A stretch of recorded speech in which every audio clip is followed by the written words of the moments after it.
在遥远的北极圈内，隐藏着一座被自然和历史共同雕琢过的浪漫城市——摩尔曼斯克。它是北极圈内最大的城市，是北极地区唯一的中年不动港，是俄罗斯的战略要地，也是全世界最极光最便宜的地方。这期视频就让我们一起去见证摩尔曼斯克这座浪漫的极地之城。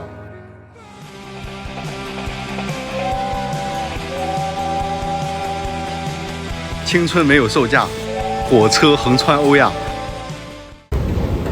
在经历了7天7夜的西伯利亚火车旅行之后，告别搭子，我独自一人北上，前往摩尔曼斯克去追寻一场极光。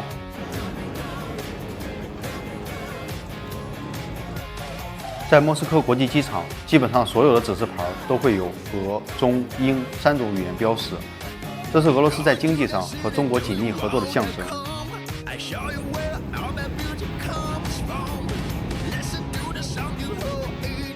莫斯科到摩尔曼斯克的路程将近2000公里，相当于从北京到成都的距离。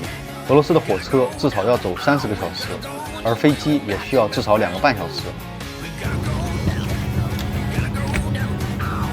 这趟飞机上除了少数几个本地人之外，大部分是中国游客，非常人气。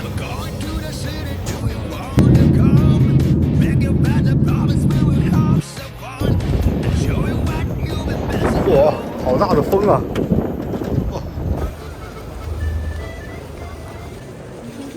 落地之后，中国人占领了行李转盘的房间，而俄罗斯人被挤在一个狭小的角落里面，略显社恐。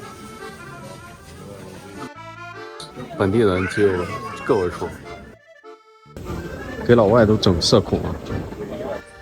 摩尔曼斯克机场其实是一个很小的机场，只有一个大厅。起飞之前，我在小红书上刷到了一个帖子，有博主在摩尔曼斯克机场埋了2个北冰洋的饮料瓶子，是他们从北京托运过来的。于是，一下飞机我就直奔帖子上提到的地点开始挖掘。小红书上前几天刷到了一个帖子，有个网友说他埋了2个北冰洋的瓶子在这边树下，找一找，挖一挖。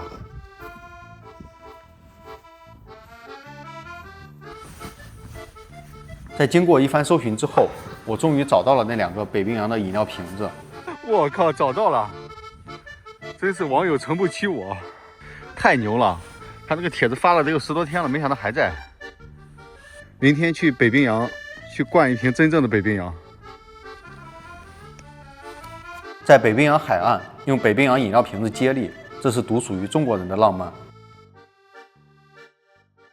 打车前往市区摩尔曼斯克，我来了。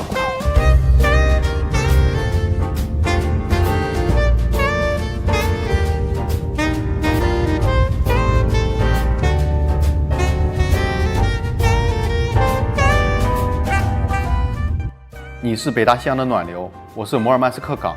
因为你的到来，我的世界成了不动港。这是很多人都听过的一句地理情话。咕咕咕。摩尔曼斯克地处北纬68度，位于北极圈内，比冰岛还要靠北1000公里，是极寒之地，全年气温都很低，冬季可以达到零下30多度。但奇特的是，这里的海港从不结冰，即使是在最冷的月份，海水温度也不低于0上3度，一年四季都可以通航。这要归功于北大西洋暖流的存在。北大西洋暖流如同一条温暖的丝带，温柔地穿越冰冷的北冰洋，不分昼夜的源源不断地送来大量温暖的海水，赋予了摩尔曼斯克港终年不动的奇迹，使摩尔曼斯克港成为了北极地区唯一不动的天然良港。中的北大西洋暖流，简直能把人吹飞了，感觉人身上穿个线都能在这当风筝。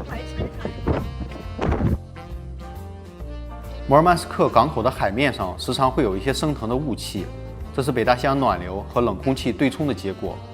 黄昏时候，这些雾气在阳光下闪射出美丽的光线。100多年前，俄国沙皇为了开采北极的矿产，开发建设了摩尔曼斯克这个不动港。随着时间的推移，由于其独特的地理位置和气候条件，它逐渐发展成了俄罗斯最重要的海港之一。来看一眼地球上最北的夕阳。 Выпиваю, где же ты, родная, ты где? Найдись по снежникам скорей, пока мы на высоте. Тут небо чище, солнце ближе, атмосфера выринается. Белый снег слепит сиянием 4 влюбленных глаз. Северный полюс станет вдруг самый жарко из лагун. Если в моей судьбе тебя нет, я быть счастлив не смогу. Ты как первая снежинка прилипаешь к языку. Летом не с тобой. 北大西洋暖流给摩尔曼斯克带来的影响不仅限于不动港，北大西洋暖流带来的温暖海水和寒冷的北冰洋海水交汇出了一种新的被称为疾风的界面型水域。这种水域中的营养盐特别丰富，非常适合浮游生物的繁殖，而这些浮游生物又是鱼类和蟹类的饵料。因此，在摩尔曼斯克北部的巴伦支海，渔业资源非常丰富，是俄罗斯的主要渔场之一。你们那个这个是多重的？ 4斤，4.18斤，哇，这么便宜啊！传说中的100块钱1斤的帝王蟹，终于找到了，厉害吧？从上世纪60年代开始，苏联科学家尝试将帝王蟹引入这片海域，希望通过帝王蟹给摩尔曼斯克带来新的经济增长。后来这个计划大获成功，帝王蟹在摩尔曼斯克临近水域中大量繁殖，因为这里的水温和浮游生物都非常适合帝王蟹的生长。今天晚上，我们跟青旅老板的船长朋友订了2只鲜活的帝王蟹，不是活的，分开了。我们现在没分开已经到了，给大家看一下。哦，是吧？信吧？是吧？不希望。晚上帝王蟹送过来的时候不太活跃，船长的解释是他在睡觉。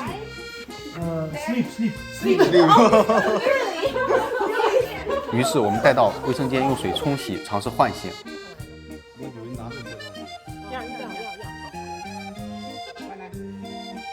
鲜活的帝王蟹和冷冻过的帝王蟹是2个价格。既然已经来到了摩尔曼斯克，必须要吃鲜活的。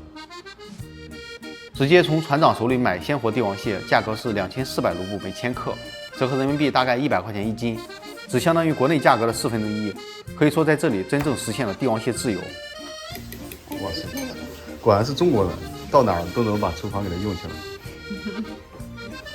帝王蟹在北极地区没有自然天敌，它们在这里可以为所欲为，族群数量不受控制，严重破坏了本地的生态平衡。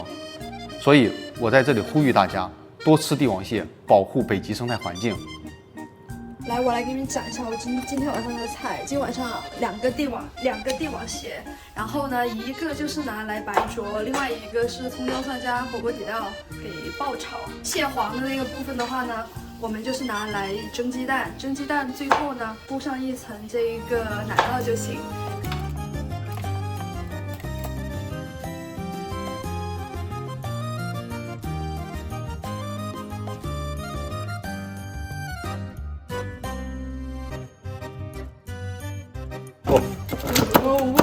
Oh, wait!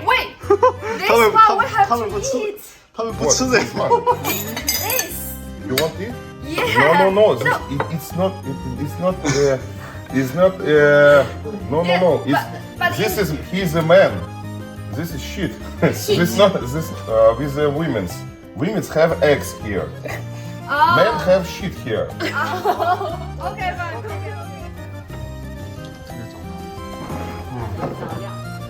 我们放一些姜进去不就完了吗？ We have ginger.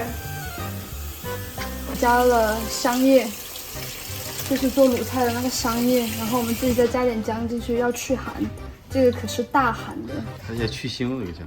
对，可以去腥。看一眼蟹哥。哦，开锅大吉！当当当当！哇！由于俄罗斯实在没有什么别的特别好吃的，在摩尔曼斯克的3天，我连吃了3只帝王蟹，1只清蒸，1只爆炒，1只焗烤，一次吃了个够。再加油吃。吃完帝王蟹之后，我们准备去追极光。在摩尔曼斯克，极光就像星星一样，整夜的舞蹈。每当夜幕降临，太阳风暴发射出等离子体流，与地球的磁场相撞，碰撞出一抹明媚的色彩，神奇的光芒搅动着北极的夜空。相较于全世界其他的极光圣地，比如北欧、阿拉斯加、加拿大等地，摩尔曼斯克无疑是最好的选择，因为它的纬度最高，签证最简单，花费也最低。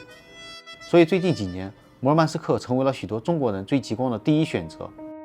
但是，即使是在摩尔曼斯克这样最好的位置，也不一定所有的游客都能看到北极光。想要肉眼看到它，至少需要同时满足3个条件：较强的太阳磁暴、晴朗的天空和观测现场没有光污染。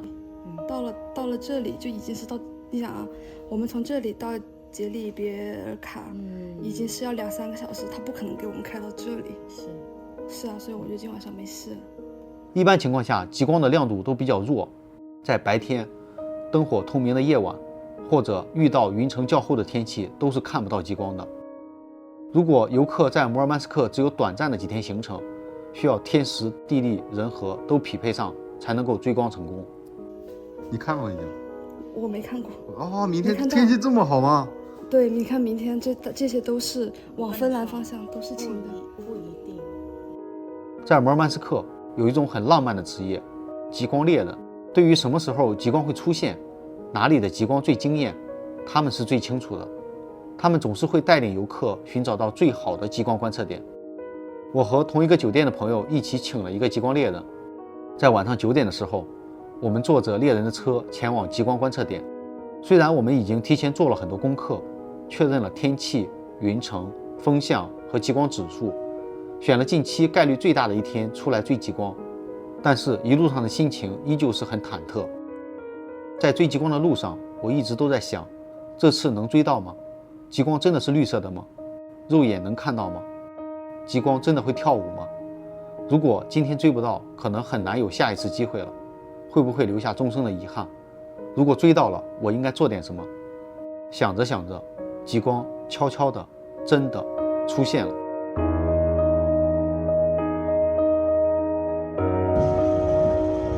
哇，你看极光它在动啊！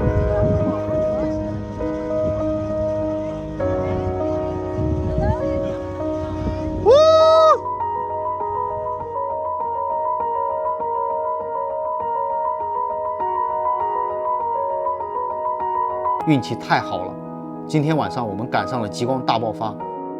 极光没有声音，但是当你盯着它看的时候，身边的一切喧嚣好像都消失不见了，你的眼里只有它，它就像是一只鬼魅的狐狸，摄人心魄。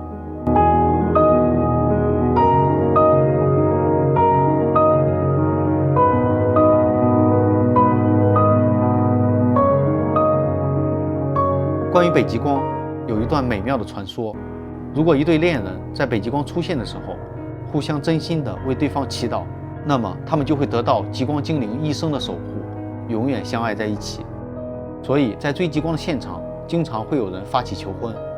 萧韶涵早年有一首歌叫《欧若拉》，名字是单词 Aurora 极光的直译，里面有一句歌词是：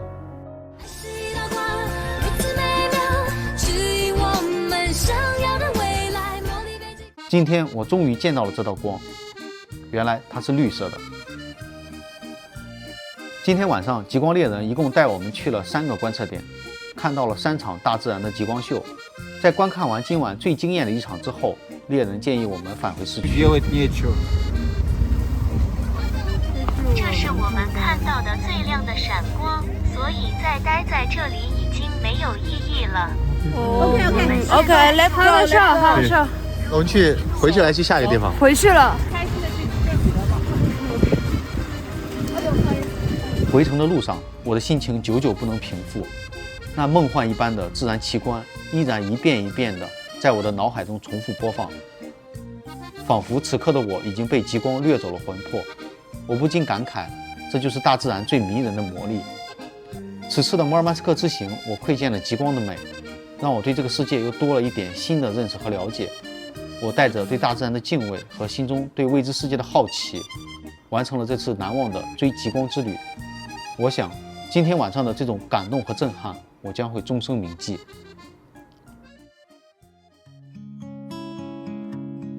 在摩尔曼斯克城市北部的山丘上，伫立着一座巨大的雕像，用于纪念在2战期间苏联阵亡的红军将士。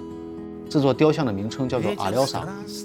近40米高的阿廖沙雕像，头顶钢盔，身负钢枪，站在高岗之上，面对海边的港湾，仿佛正在保护着身后的摩尔曼斯克。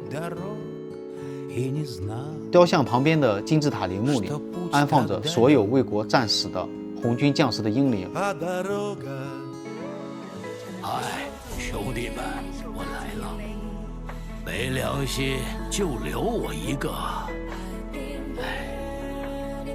哎，斯拉夫卡，今天你过生日不是？你别以为我忘了，我会记一辈子，老朋友，辛苦了。沃瓦，听到没？有的东西就是要记一辈子。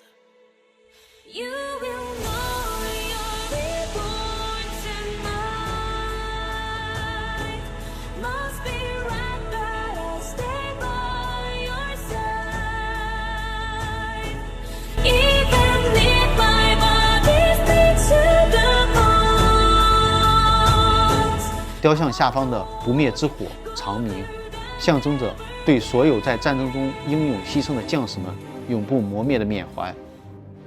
80年之前，在摩尔曼斯克这座城市曾经爆发了非常惨烈的战争，整座城市几乎被完全摧毁。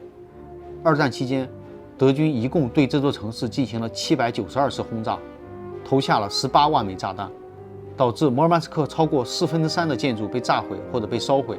苏联在这座城市进行的战争的惨烈程度仅次于斯大林格勒。最终，摩尔曼斯克顶住了德国的这些进攻。希特勒原计划用3天时间拿下摩尔曼斯克，结果打了整整40个月，直到战争结束也未能有所突破。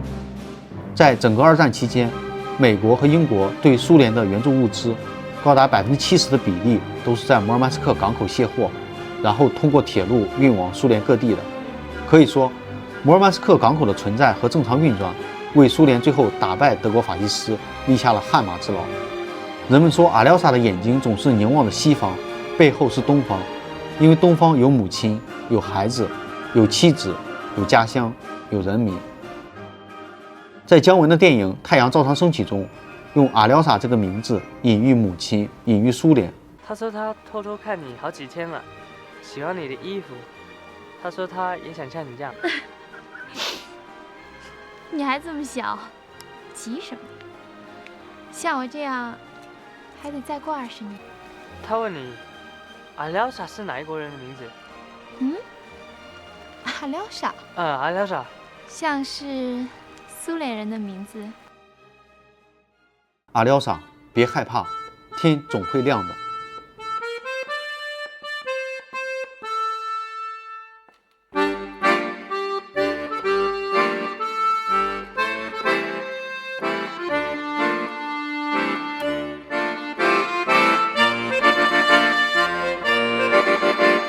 世界是我们的，但归根结底是你们的。你们是早上8、9点钟的太阳，希望寄托在你们身上。我走后，你们照常升起。在俄罗斯的这段时间，我对苏联有了新的思考。自从苏联解体之后，在舆论宣传方面就被彻底否定了。以前我也很相信那些宣传，但是现在的我觉得苏联可能不是理想中的那么美好，但绝对也不会像西方世界说的那么恶劣。Каково это было жить в СССР? Для простого люда неплохо. Хорошо. Родился в нем, отлично живет. Вы слушаете сейчас? Да, я закончил образование, бесплатное обучение. Работа всегда, пожалуйста. Даже нет таких отказов, что, допустим, не возьмем, не примем. Ну, было все доступно. Зарплаты, состояние, эгалите, почти равенство. Мне жилось шикарно. Я занимался спортом бесплатно. Я учился бесплатно. Я лечился бесплатно. И меня все устраивало. Мне было хорошо. 2020年，俄罗斯卫国战争胜利75周年阅兵仪式的彩排中，中国军队高唱《卡秋莎》走过街道。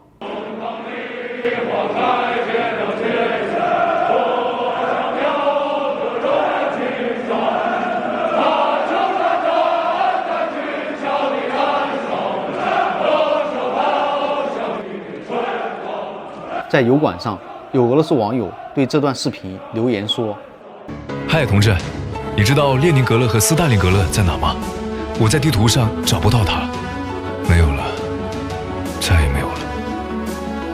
我们失败了，白匪和资本家再次骑到了我们头上。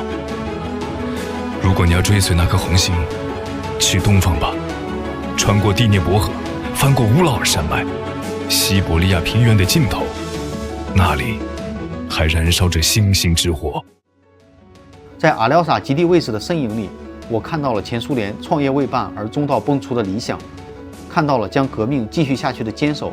在这片土地上，曾经无数的阿廖沙舍生忘死，前赴后继，企图建设一个真正属于劳动者的避风港。后来他们失败了。幸运的是，他们曾经将社会主义的种子播撒到了中国。如今中国的社会主义正乘着历史的马车滚滚向前。我们能骄傲地说，同志们，那么红色在东方依旧在熊熊燃烧。大家都喜气洋洋的嘛，像在中国似的。潇潇同志，你难道去过了？我哪儿没去过呀？那什么，好像中国是没去过。3826号设施离我们的中国盟友也不远啊。我喜欢他们那股劲儿，而且，反正听说是个好地方，此话不假。这次行程我一共在摩尔曼斯克待了4天，由于这4天天气一直不好，前往杰里比尔卡的路被大雪封住了，甚至铲雪车都被吹翻了，所以我没能看到北冰洋。你们刚到，不要去杰里吗？杰里去不了，封了啊，封了。我带了2个北冰洋的瓶子，我想把它交代出去，不知道你们去不去？不会去啊？不会去，你还去吗？你不去？我走了，我走了。您可以给我。托付给你，你找个地方把它，我找个地方把它埋起来。我原来 OK， 我原来是在这儿挖的 OK， 然后但是它这儿要清雪了，所以要在市区找个地方把它埋起来。我去杰里给你埋起来。OK， 好，谢谢。那我给你们拍一下。OK。